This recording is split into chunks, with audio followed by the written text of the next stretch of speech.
Dear viewers, welcome to another episode of Editorial Analysis by Drishti IAS. In this program, we analyze important editorials from major newspapers such as The Hindu, The Hindustan Times, The Indian Express, Live Mint, etc. for effective understanding of students. Through this program, we focus on 3 points. Firstly, we try to establish a link between the editorial and the UPSC syllabus. Secondly, we try to learn what are the key points that are mentioned in the editorial.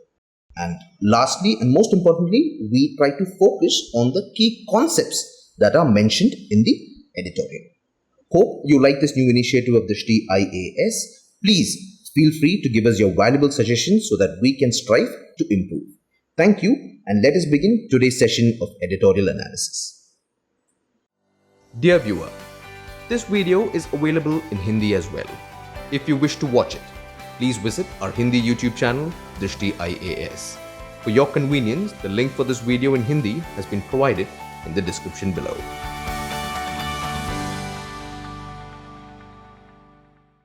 For today, we have opted for the editorial on education, a positive blueprint. It was in the Hindustan Times dated 31st July 2020.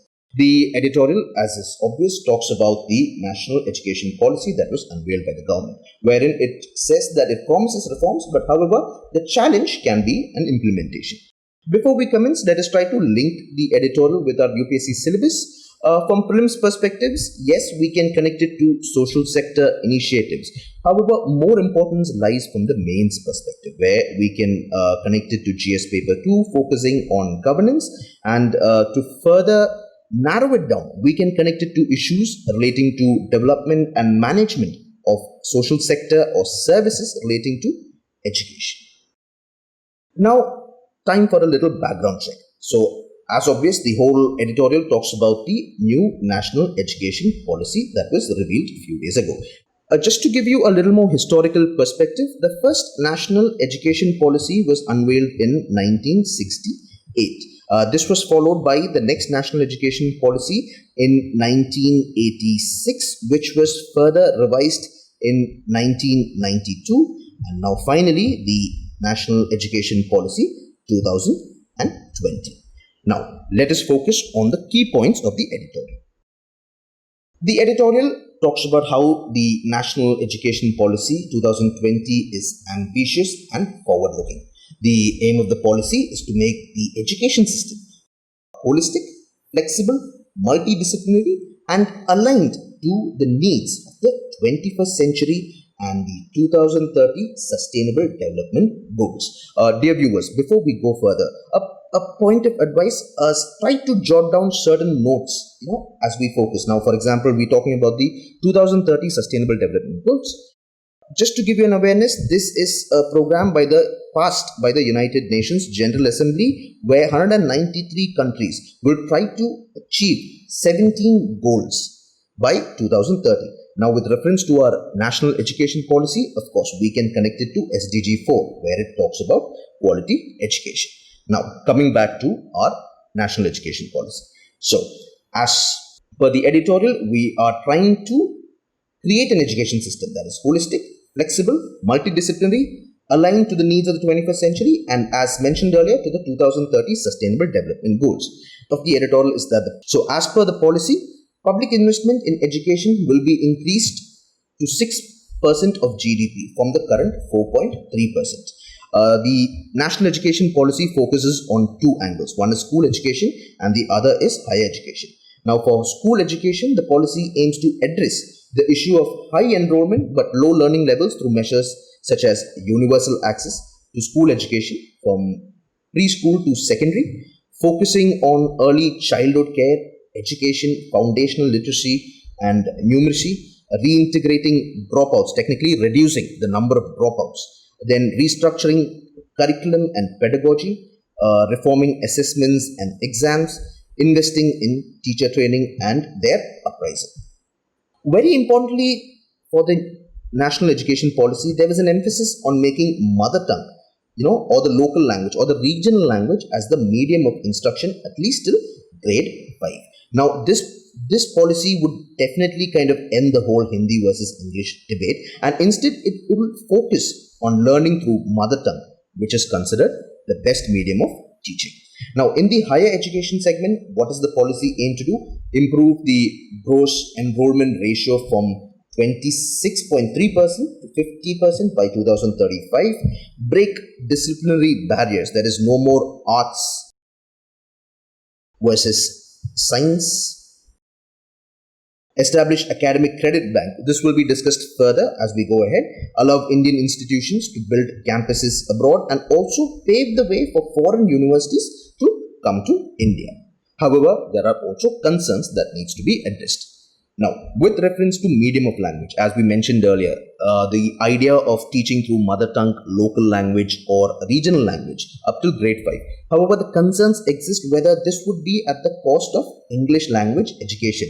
See, in spite of how much ever we try to deny it or not look at it, English is still the language of the global mass. Now, also there is an emphasis on vocational training, but definitely to make it effective, the question is there still a close coordination between the Education and Skills Ministry?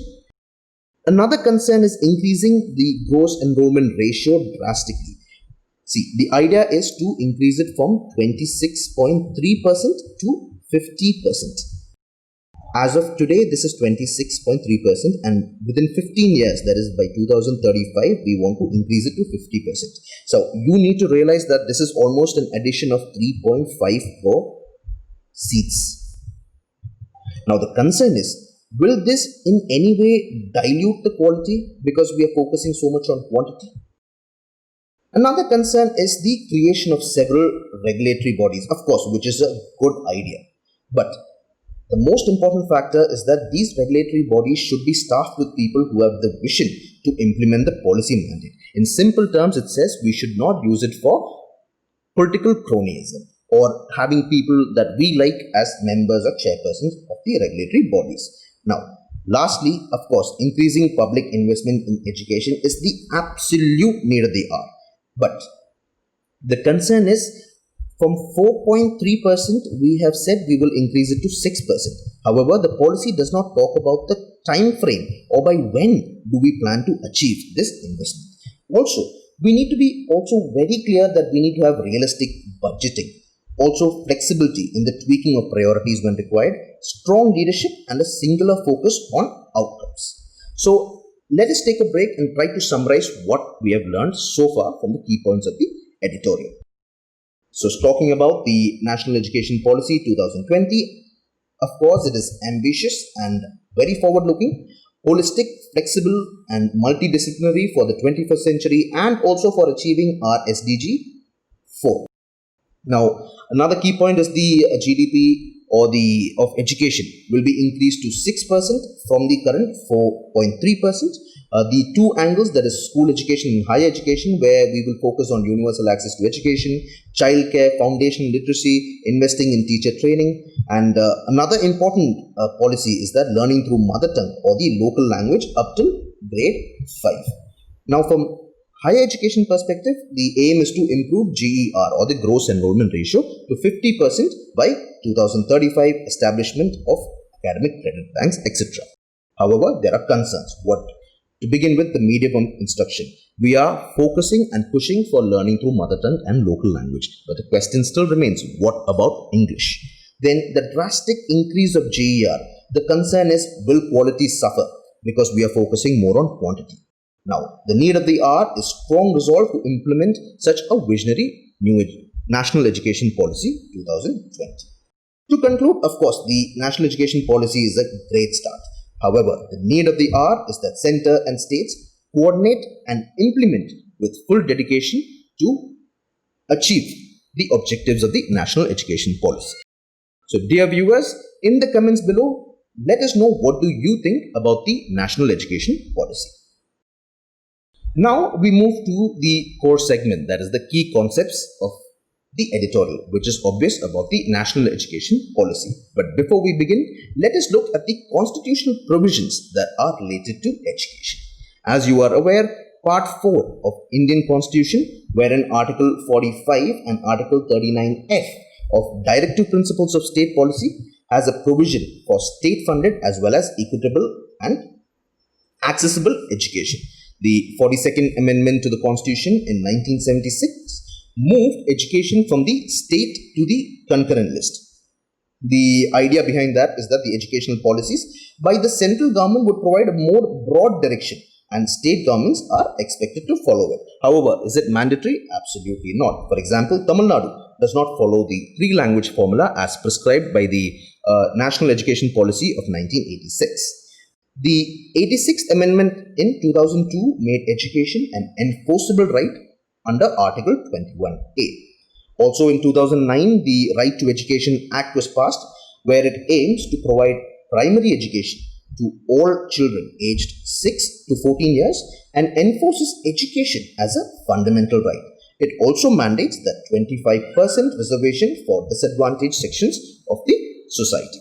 And now we move ahead with the National Education Policy. But before that, dear viewers, what purpose does a NEP serve? Simply, it is a comprehensive framework to guide the development of education in the country. Now, for the first time, the need for a policy was felt in 1964. Immediately, a 17-member Education Commission was headed by D.S. Kothari, and the objective was to constitute a national and coordinated policy on education. Now, based on the suggestions of this commission, the Parliament passed the first education policy in 1968. Now, a new national education policy usually comes along every few decades. As we mentioned earlier, we have so far had three. This is the 1968, the Indira Gandhi government had introduced. 1986, Rajiv Gandhi government had introduced, which was later revised in 1992 by the P.V. Narasimha Rao government, and now in 2020 by the Narendra Modi government. With this, we move ahead to the National Education Policy of 2020. Dear viewers, let us remember that the National Education Policy has been in the making for over 5 years. Now, very important to remember that a lot of contributions were there from different states and departments, but also two important committees played a very important role. This is the TSR Subramanian Committee set up in 2016 and the K. Kasturirangan Committee set up in 2019. So, to narrow it down about the policy, what is it?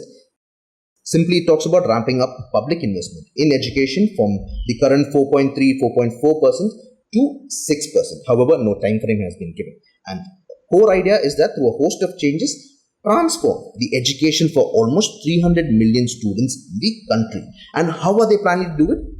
Please stay tuned and let's go ahead. From the perspective of school education, to begin with, the policy totally decides to break down the existing structure of K-12 education. K-12 simply refers to kindergarten to your 12th standard.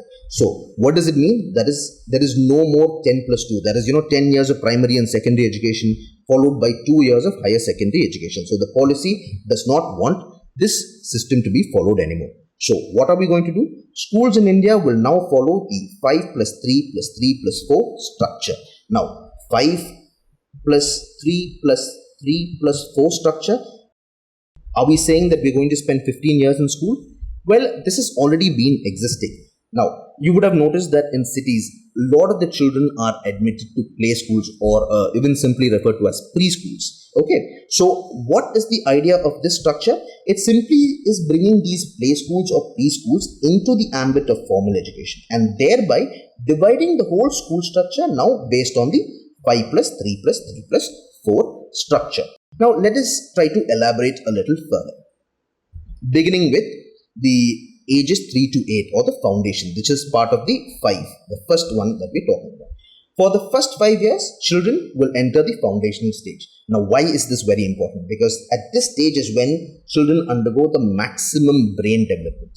Okay, so the curriculum will now focus on learning languages, playing and activities. Now, after the first 5 years, we move to the preparatory stage, that is ages 8 to 12. This is 3. Now, in this segment, the focus will shift to discovery, interaction-based classroom learning. Also, linguistic and numeracy skills will be honed at this stage.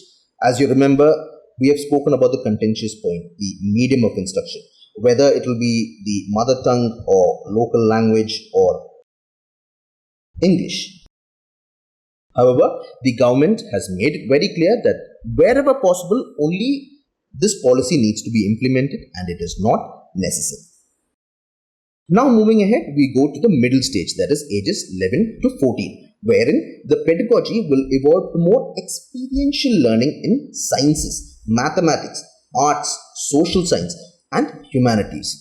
Another interesting feature is the introduction of vocational training, wherein students will be taught technical skills that will allow them to take up jobs in specialized trades or crafts like poetry or carpentry. They will also have to do a 10-day internship with local experts. And lastly, we move towards the fourth structure, wherein we talk about ages 14 to 18 or the secondary stage. Now, over here, students are exposed to multidisciplinary studies where they get to pick the subjects. And most importantly, no more compartmentalization of subjects. Now, what does this mean? Technically, there will be no more arts or commerce stream or science stream. Students can learn whatever they choose and they can pick their own subjects. Also, the most dreaded board exams. Of course, the board exams will continue. However, the policy makes sure that the significance of board exams will be lowered and also the examination will be made overall easier. Now, another interesting fact is that students will also be allowed to take them again. That is, they can take the board examination again if they think there's a scope for improvement. So, hope we have tried to explain the 5 plus 3 plus 3 plus 4 structure in the most simplest manner. Now, we move ahead to college education. To begin with, the gross enrollment ratio in higher education will be raised to 50% by 2035. Now, what is the current gross enrollment ratio? It is 26.3%. The National Testing Agency, they will be in charge of conducting entrance examinations for admissions into higher education institutes across the country, almost similar to what the SAT exam is held for college admissions in the United States. Another feature is that affiliation of colleges is to be phased out in 15 years. Now, for simple example, if you see colleges in India are affiliated to universities, there is also a big craze and stating about which university is better. So, what has the policy decided? No more affiliation of colleges. Technically, it will be phased out, and rather we will establish a mechanism wherein granting graded autonomy to colleges will be the prominent factor in it. Now, once a student gets selected into a colleges, they can enroll for either a 3-year or 4-year undergraduate degree. Now, this is an interesting part. They have an option of leaving whenever they want. And does that mean they've dropped out or they are done with their career? No. Now, in case if they leave within the first year, they will get a certificate. Now, if they decided to stay for 2 years, they will get a diploma. However, if they still stick and they finish 3 years or 4 years of their undergraduate degree, they will get a degree. And if they study for 4 years plus research, then they are eligible for PhD. Now, another important factor is that MPhil courses will be discontinued. As we mentioned earlier, we had spoken also about the academic bank of credit. Now, what is this? It technically is a bank where we store the academic credits that students earn by taking courses from various recognized higher education institutions. Now, on completion of a course, several credits will be added to your bank. Now, once you get these credits, you can also transfer these credits if you decide to switch colleges. That is, now unforeseeable circumstances, you are forced to stop your education for some reason. However, these credits will still remain intact, and over a period, things get better, you can come back years later and pick up from where you left off. Going ahead, the other key factor that the National Education Policy focuses is on making universities multidisciplinary, meaning they will be expected to teach everything from arts, science, management, etc. There will not be any more arts colleges, science colleges, rather one college that provides the student an option to learn whatever he wants. And by 2040, the government seeks to phase out single stream institutions in favor of this model. For this purpose, the government is also seeking to establish multidisciplinary education and research institutes, which will be at par with IITs and IIMs, and it will also be set as per global standards. Another factor is the National Research Foundation. It will be created as an apex body for fostering strong research culture and building research capacity across higher education. Now, another factor is the creation of the Higher Education Commission of India, which will be set up as a single umbrella body for the entire higher education, excluding medical and legal education. This Higher Education Commission and its rules will be governing public and private higher education institutes. Also, the Higher Education Commission of India will be having 4 independent verticals, namely the National Higher Education Regulatory Council, which will regulate, the General Education Council, which will set the standards for the pedagogy, the Higher Education Grants Council, which will fund, and the National Accreditation Council for accreditation. Few other changes that have been incorporated is that an autonomous body, that is the National Education Technology Forum, will be created to provide a platform for the free exchange of ideas on the use of technology to enhance learning, assessment, planning, administration. Also, a National Assessment Center, BARAC, has been created to assess the students. Now, as we discussed earlier, the policy also paves the way for foreign universities to set up campuses in India. It emphasizes also on setting up of a gender inclusion fund, special education zones for disadvantaged regions and groups, and also a National Institute for Pali, Persian and Prakrit, and the establishment of an Indian Institute for Translation and Interpretation is also being considered. So with this, we conclude the key concepts that we have to learn from the editorial. Now we look at the topic from prelims and mains perspective. From prelims perspective, so far no questions have been asked with reference to the education policy, but of course UPSC can focus on the committees that were involved in the creation of the policy. Then also questions can be asked with reference to provisions that have been related to the national education policy. Now from mains perspective, of course we can expect, analyze, critically discuss or examine the provisions of the NEEP 2020, also with reference to the challenges in implementation. Just a few examples. In 2016, a question was asked with reference to inclusive growth includes careless and useless manpower in Indian context. So we believe definitely the NEP policies can also be used in trying to attempt this answer. Another question in 2016 was Professor Amartya Sen has advocated important reforms in the realms of primary education and primary healthcare. What are your suggestions to improve their status and performance? So as we said, the National Education Policy 2020 can also be used in answering diverse questions. So with this, we conclude today's session of editorial analysis. Dear viewers, a word of caution. We do not have to go too deep into the policy. Rather, we only have to focus on what is important from the perspective of the examination. So until then, stay safe and thank you.